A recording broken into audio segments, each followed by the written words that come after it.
ভাই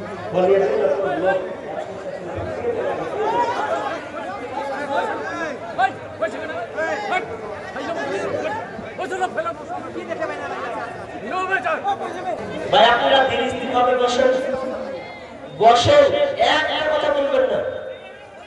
উনি হাজির হয়ে গেছেন, এবার দেখতে থাকুন, আলোচনা শুনুন, কোনো ডিস্টার্ব করবেন না, কোনো ডিস্টার্ব নয়, চুপচাপ করেন, একটা কথা বলবেন না, বাইরে 12টা বাজবে, একদম সাইলেন্ট হয়ে যান। কি বলছিলাম? নাম হচ্ছে হিন্দা, হিন্দা বিনতে উতবা। সেই হিন্দা যে সময় তিনি ইসলাম গ্রহণ করেননি, ইসলাম গ্রহণ করেননি, তখন তার প্রথম স্বামী ছিলেন, যার নাম হচ্ছে আল ফাকিহ ইবনে মুগীরা। প্রথম স্বামী, যার সঙ্গে তার সংসার, তিনি খুব ভালোবাসতেন। কারণ সেই সময় জাহিলি যুগে এক নাম্বার জাহিলিয়াতের মধ্যে যদি সেরা নারী হতো তো সেই হিন্দা এক নম্বরে আসতেন। এত সুন্দরী, এত সুন্দর দেখতে, এত সুন্দর তার চেহারা। তো হিন্দা প্রথম সংসার করেছেন। আপনাকে এই ঘটনাটা বলার কারণটা হচ্ছে যে ধারণা কত খারাপ জিনিস, সন্দেহ কত খারাপ জিনিস, এই জন্য আমি আপনাদেরকে বলছি। তো একদিন তো তিনি হচ্ছেন পয়সাওয়ালা মানুষ, টাকাওয়ালা মানুষ, এত তার সম্পদ। এই আল ফাকিহ ইবনে মুগীরা তিনি এত পয়সাওয়ালা ছিলেন যে তিনি একটা এক্সট্রা ঘর করেছিলেন, মেহমানখানা, যে কেউ বাইরে থেকে আসবে আমার ঘরে ঘুমাবে, খাবে, খাওয়া দাওয়া করবে, যাতে বাইরের কোনো আগন্তুক আসলে যেন তার অসুবিধা না হয়। এরকম একটা মেহমানখানা, বিশাল বড় ঘর তিনি করেছিলেন। ওই ঘরটাতে সবাই আসতো, খাবার খেয়ে বিশ্রাম করে চলে যেত।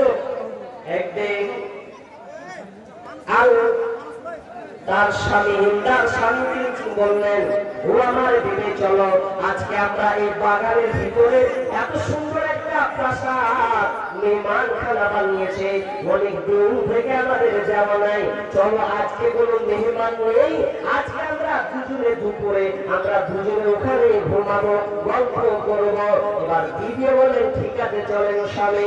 এবার যখন তারা চলে গেলেন, এবার যখন দুপুরের সময় কিছুক্ষণ পর আল ফাকিহ ইবনে মুগীরা, আল ফাকিহ তিনি কি করলেন, বিবি হিন্দা ঘুমিয়ে আছে, এবার ঘুমানোর সময় তিনি বাড়ি থেকে চলে গেলেন অন্য কোনো জায়গায়।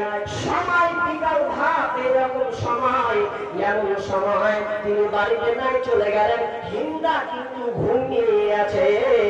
এমন সময় একটা আগন্তুক, একটা মেহমান হঠাৎ ওই বাড়িতে প্রবেশ করেছে, যেই বাড়িতে কোনো চাপ থাকে না, কোনো গাছ থাকে না, দেয়া যাবে আর ভালোভাবে যাবে, আবার ভালোভাবে সে রিটার্ন চলে আসবে। এই হিন্দা যখন হিন্দা শুয়ে আছেন, এমন সময় একটা আগন্তুক তিনি ঢুকলেন, একজন মেহমান যখন ঢুকলেন, ঢুকার সময় দেখছি আরে বাড়িতে তো এখানে মহিলা আছে, কেউ তো নাই, অতএব আমাকে আর এক মুহূর্ত এখানে থাকা যাবে না, এই জন্য তিনি বাড়ি থেকে চলে যাচ্ছেন। এমন সময় যেতে যেতে যেতে যেতে কিছুক্ষণ পর হিন্দার স্বামী আল ফাকিহ যখন বাড়ি ঢুকছেন, তো বলছেন, আরে আমার স্ত্রী এই ঘরে আছে, আর এই সময় একটা আলাদা অপরিচিত লোক, এই লোকটা কি কেন এলো, কি হুট করেছে আবার চলে গেল।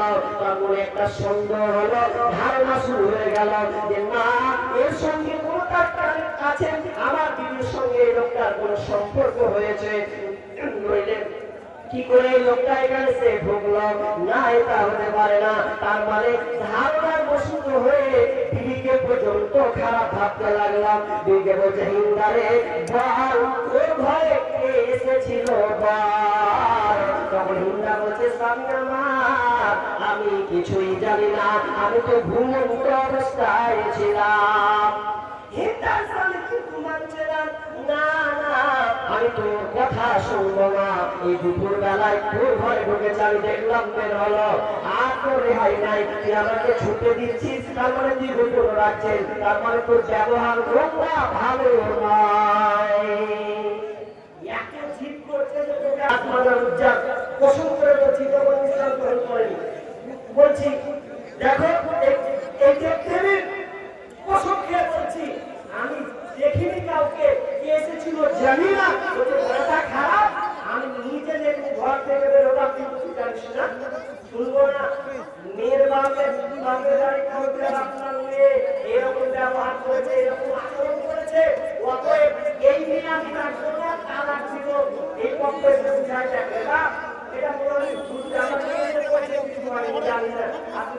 ধারণা করে বলছিস না, শুনবো না।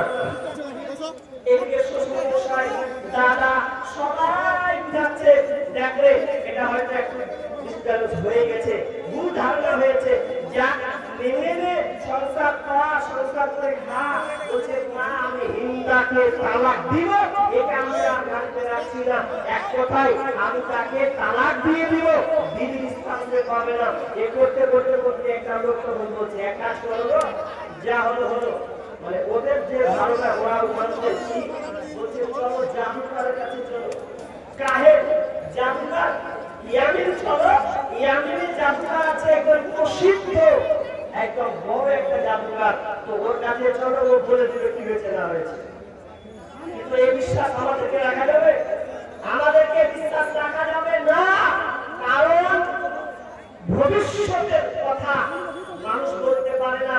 তবে যে অনেক যে বলে, যে অনেক কবিরাজকে বলে যায়, যে বলে না, বলে কিভাবে বলে, ওগুলো শয়তানের আশ্রয় নিয়ে, আপনার জিনের আশ্রয় নিয়ে তারপরে তারা কিছু বলতে পারে। কারণ জিনের ক্ষমতা, অনেক ক্ষমতা, ওদের হায়াত অনেক, 30,000 40,000 বছর এতটা হায়াত তারা পায়, তারা দুনিয়ার কাছে অনেক কিছু বলে দেয়। তো হিন্দা আর এদিকে আল ফাকিহ ইবনে মুগীরা, তারা দুজনে এবং বাপের বাড়ি এবং শ্বশুর বাড়ি, বাবার বাড়ি সবাই চললো, চল দেখি কি হয়, কে দোষী আর কে নির্দোষী। এবার জাদুকর কি করছেন? জাদুকর ওই হিন্দা খুব ভালো ছিলেন। কেমন ভালো, একটা হাদিস আপনাকে বলি।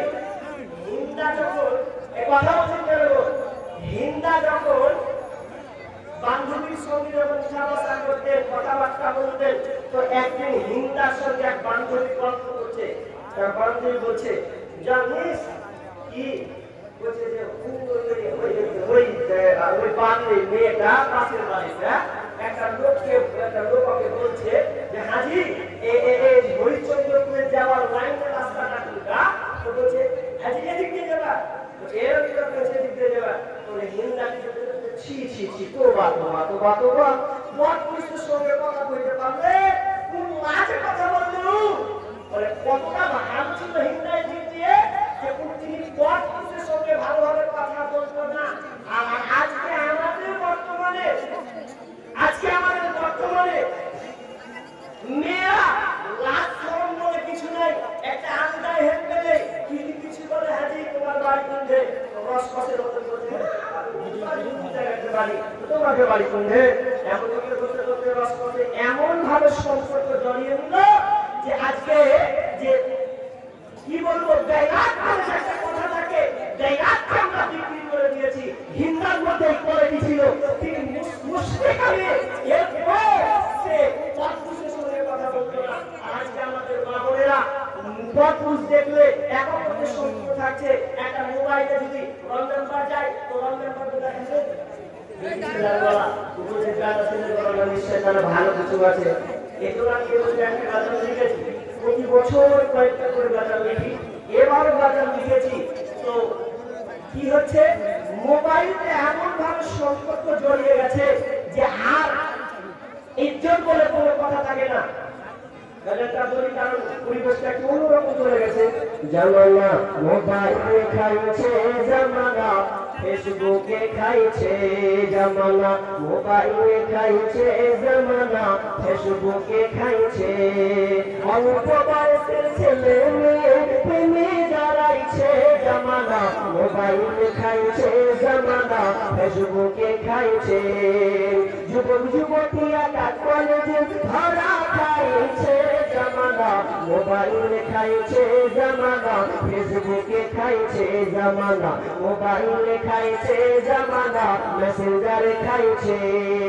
বাবা সকালবেলা বাবা বলে, যাস রে কোথায়, বাবার কথা শোনার মতো সময় যে আর নাই। বৈকালবেলা বাবা বলে, যাস রে কোথায়, বাবার কথা শোনার মতো সময় যে আর নাই। রাস্তার পাশে বসে বসে, ওরা রাস্তার পাশে বসে বসে ফ্রি ফায়ার খেলছে, জামানা মোবাইল খাইছে, জামানা ফেসবুকে খাইছে। খাইছে জামানা, মোবাইল খাইছে জামানা, মেসেঞ্জার খাইছে। অল্প বয়সের ছেলে মেয়ে প্রেমে জড়াইছে জামানা, মোবাইল খাইছে জামানা, ফেসবুকে খাইছে। বিবাহিতা মেয়ে যখন ফেসবুকে ঢুকে হ্যান্ডসাম ছেলে দেখে সে তো প্রেমে পড়ে। বিবাহিতা মেয়ে যখন ফেসবুকে ঢোকে হ্যান্ডসাম মেয়ে ছেলে দেখে সে তো প্রেমে পড়ে। আর স্বামী সন্তান সব ছাড়িয়া, স্বামী সন্তান সব ছাড়িয়া প্রেমিকে চাইছে জামানা, মোবাইলে খাইছে জামানা, ফেসবুকে খাইছে।